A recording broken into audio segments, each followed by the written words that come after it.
Okay, let's unpack this.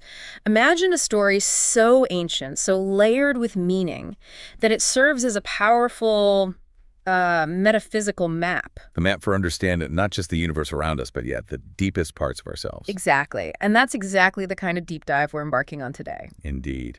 We're venturing into the profound wisdom of the Yoga Vashishta. Right. Through this incredible allegorical tale of Karkati. She's a demoness whose journey from this just insatiable hunger to enlightened wisdom. It offers some truly surprising insights. Insights into the very laws that govern our existence. Hmm. Our mission with this deep dive is really to pull out those surprising nuggets of knowledge, those aha moments, the ones that help us see our own challenges, our own problems, maybe in a completely new light, and truly understand our authentic selves. Think of it as a shortcut, perhaps, to some really profound contemplation, all wrapped up in a fascinating story.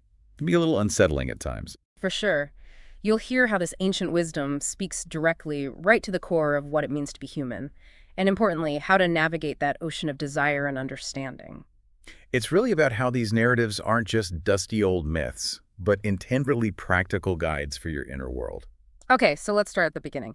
Our story begins north of the majestic Himalaya mountains, a place of, stark beauty. And home to a truly dreadful demoness named Karkati. Right. She's described as immense, black, and perpetually hungry, just gripped by an insatiable craving that tormented her constantly. And her ultimate fantasy, her idea of satisfaction. It was devouring all the people in Jambudvipa, which we can kind of think of as the known populated world back then, in one single meal, just one go. Wow. She believed this act, this huge consumption, would finally appease her hunger. Like a mirage vanishing after rain. Right. Revealing no water was ever really there. Exactly that analogy. But what's truly fascinating here, and maybe quite surprising, is her initial internal conflict, even in her demonic state. Yeah.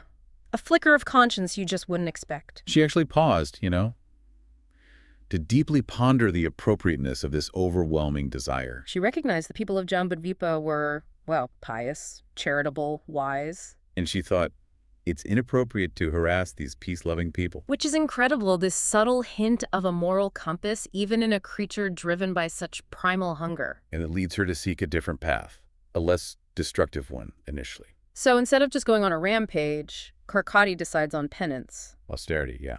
She believes, quite astutely for a demoness, that through penance is attained that which would otherwise be extremely difficult to attain. So she chooses a snow peak in the Himalayas, high up. And she stands there, on one leg, for 1,000 long years. 1,000 years. Mm-hmm. Just imagine.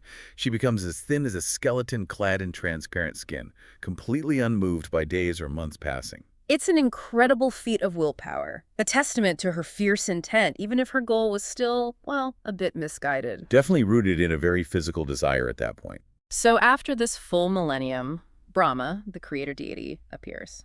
He's pleased with her unwavering devotion. In Karkati's chosen boon, what she asks for, it's incredibly telling. It really reflects the raw, unpurified state of her nature back then. What does she ask for? She asks to become a living steel pin called Sutsika, which is also an embodiment of disease known as Visutsika, cholera, basically. A pin? Why a pin? Her goal, she says, is to simultaneously enter the hearts of all beings and fulfill her desire and appease her hunger.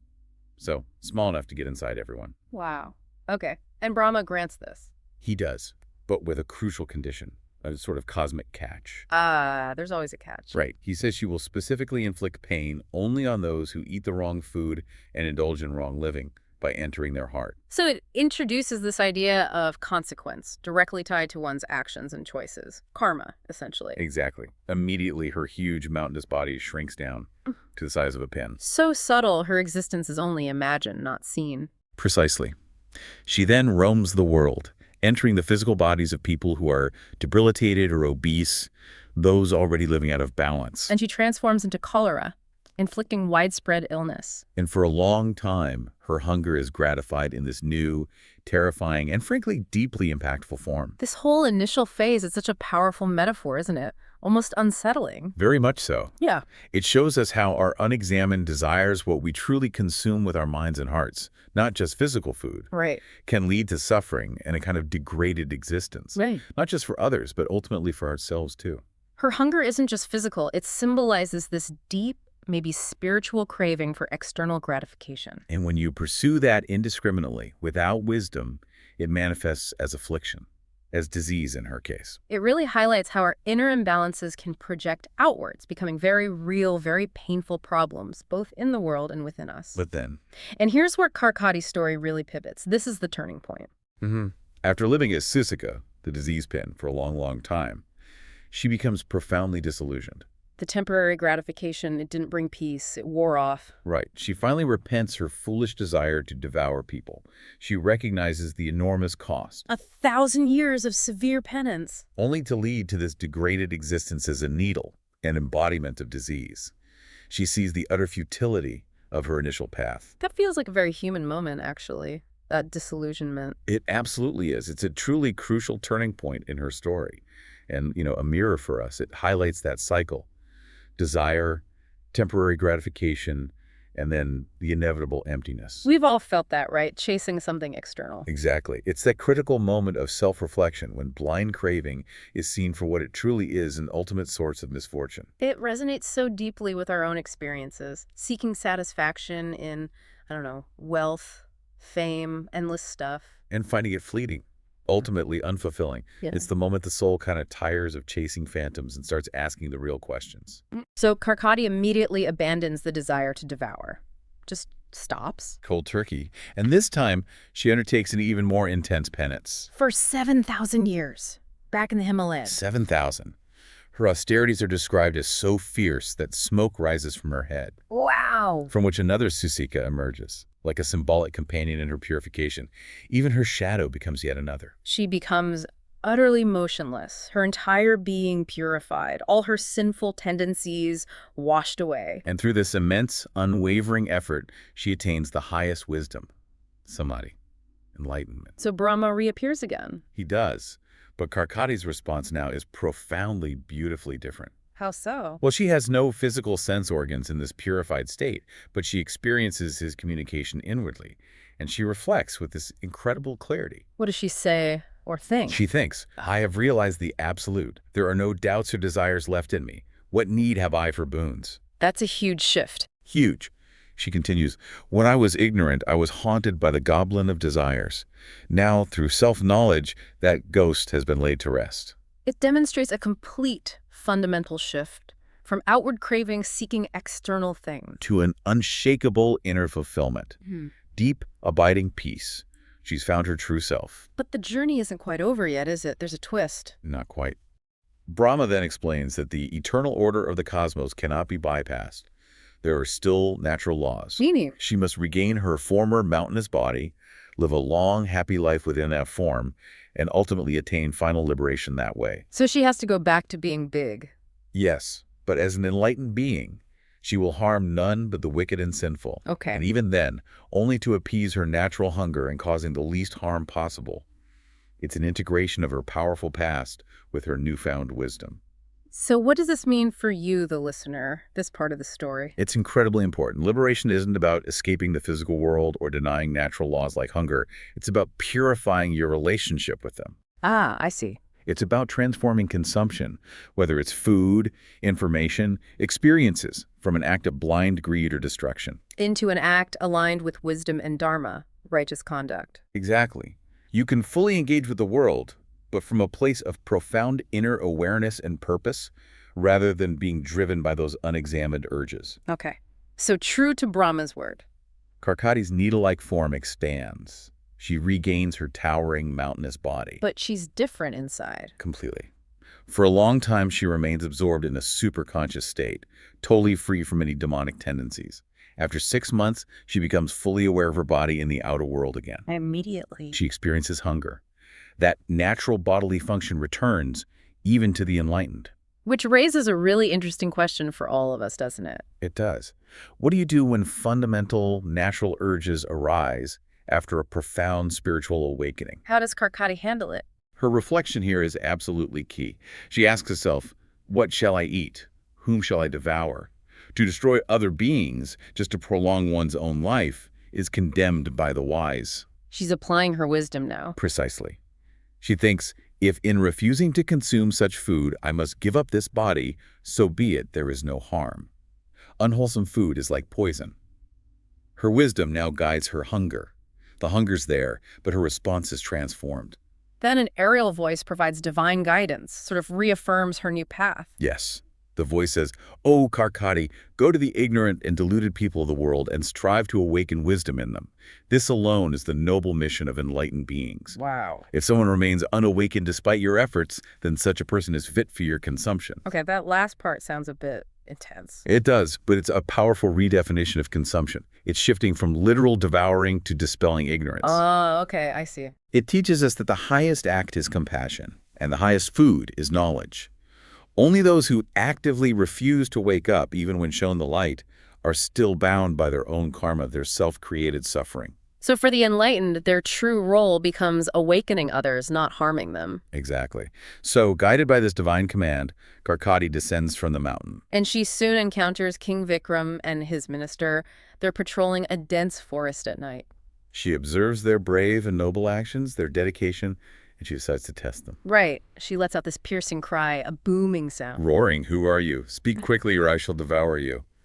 Classic dramatic confrontation. But with these profound existential stakes, how does the king react? His response is truly remarkable, especially facing this terrifying figure. He calmly replies, "O ghost, who are you and where are you? I only hear your voice. Let me see you with my own eyes." No fear, just calm inquiry. Exactly. This fearless composure, this inner stillness.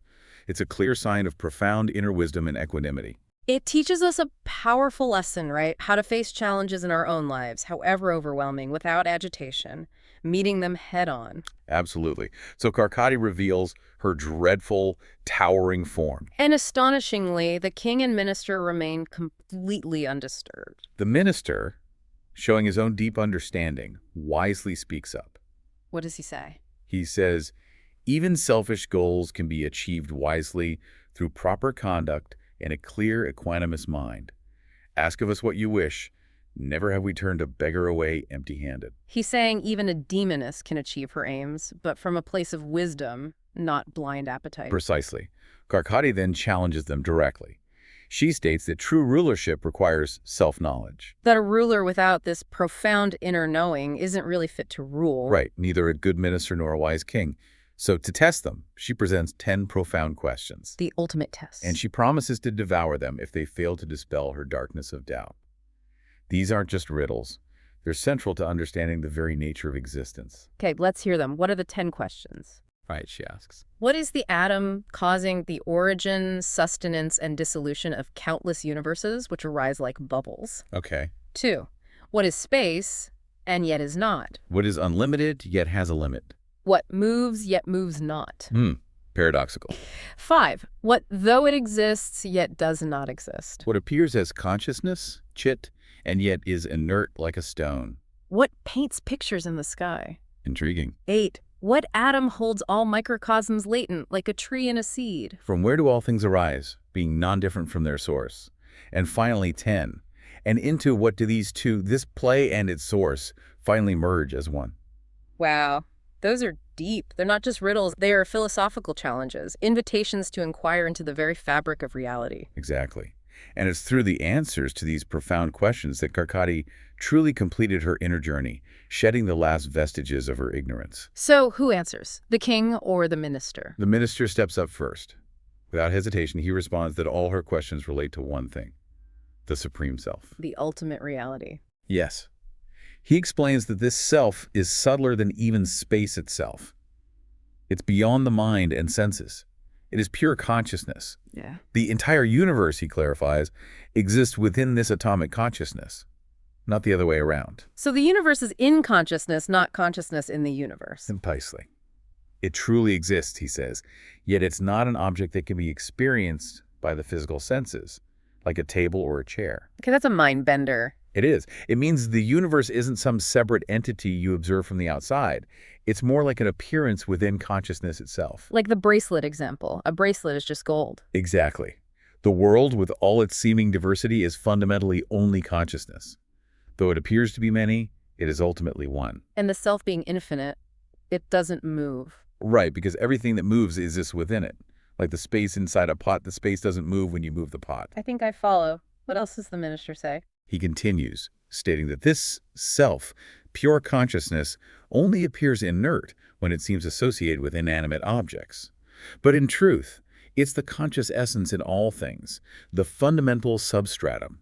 The ground of being. Yes.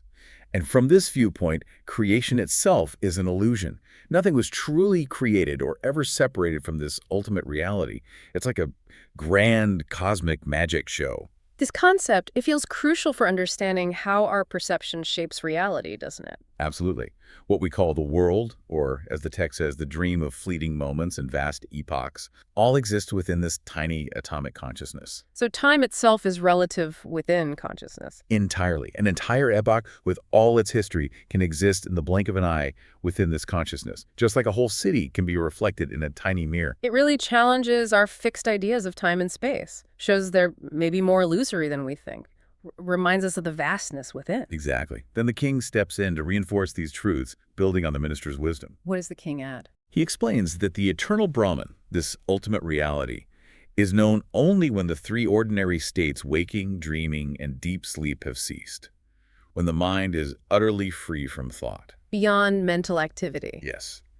He says it's best expressed in silence, because it lies beyond all words and concepts. All universes are just its playful projection, appearing divided but remaining eternally whole. Like waves on the ocean, different forms but still just water. A perfect analogy. Yeah. He emphasizes that the world appears real only because of root ignorance, like being fooled by a mirage in the desert. Believing something's there when it isn't. Right. The infinite consciousness, by its own power called Maya, you can think of it like divine magic or a cosmic virtual reality, Okay. perceives the universe within itself. And what it sees within then appears to be outside too. Like projecting our inner world onto the outer. Sort of. And this inner light of self-knowledge, he says, illumines all experience. It shines eternally, revealing both consciousness and ignorance, without necessarily removing the darkness for those who cling to it. The king also says that all objects appearing in consciousness are non-different from it, right? Yes. Just like a sculpture carved from stone is still just stone. Or the whole tree being contained within its tiny seed. Exactly that image. He states the world has never truly been created, nor does it genuinely disappear. It's only regarded as unreal from a relative point of view. But from the absolute standpoint, It is non-different from infinite consciousness itself. so the core message, really wrapping it all up. Consciousness is all. That's the essence. The duality we perceive, seer and seen, subject and object, unity and diversity, they're ultimately conceptual distinctions. Words invented to help instruct the ignorant, as the text says. Exactly. When true knowledge arises, words and arguments just cease, and only that which is inexpressible remains, a profound silence that contains all understanding. And Karkati hears all this. What happens to her?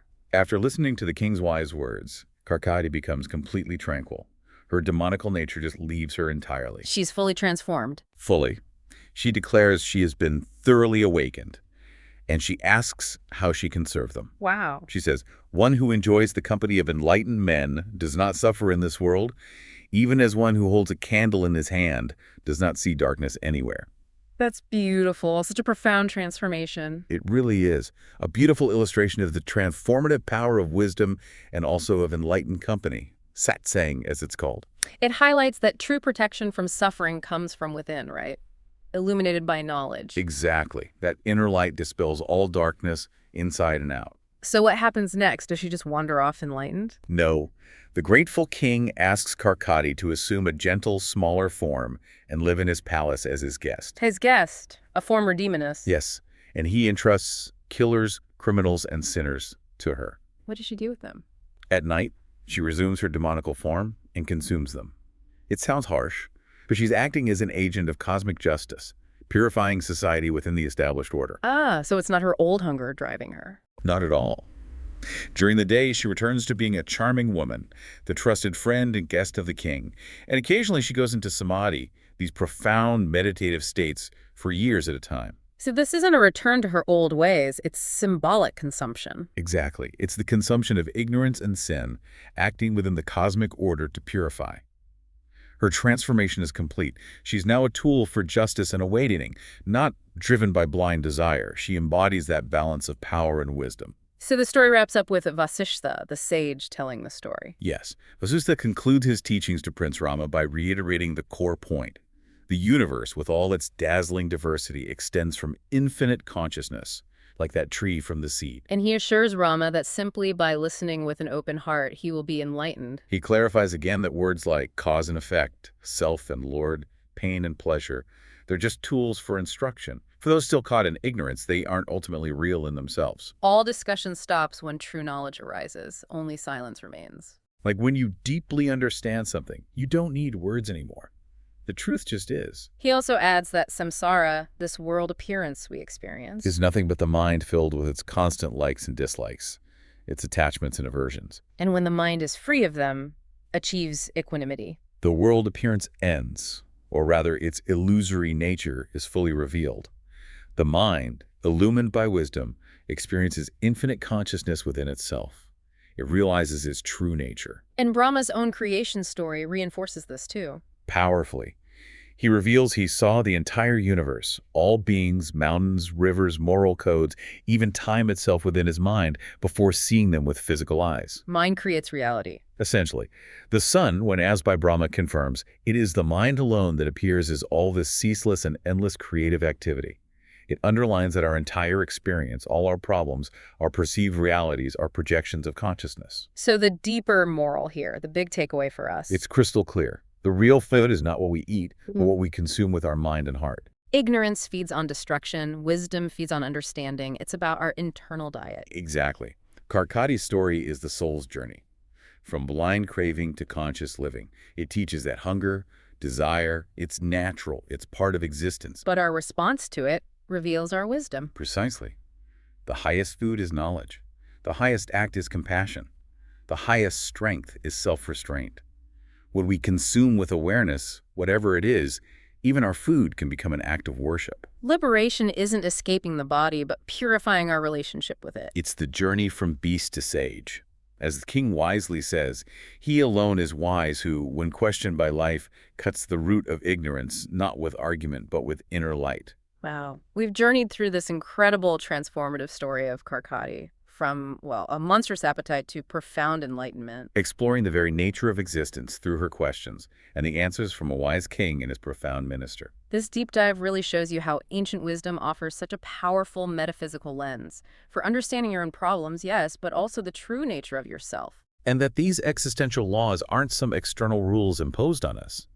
They are the very fabric of consciousness within which all our experience arises, revealed through inner transformation. So what does this all mean for you right here, right now?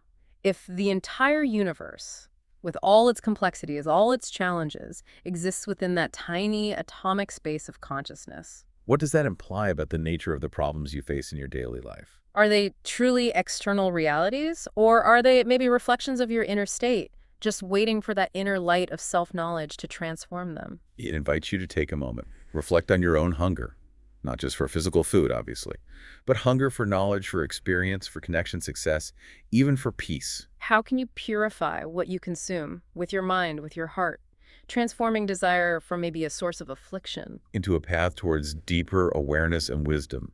This story ultimately asks us all to contemplate. Are we feeding ignorance, or are we feeding understanding?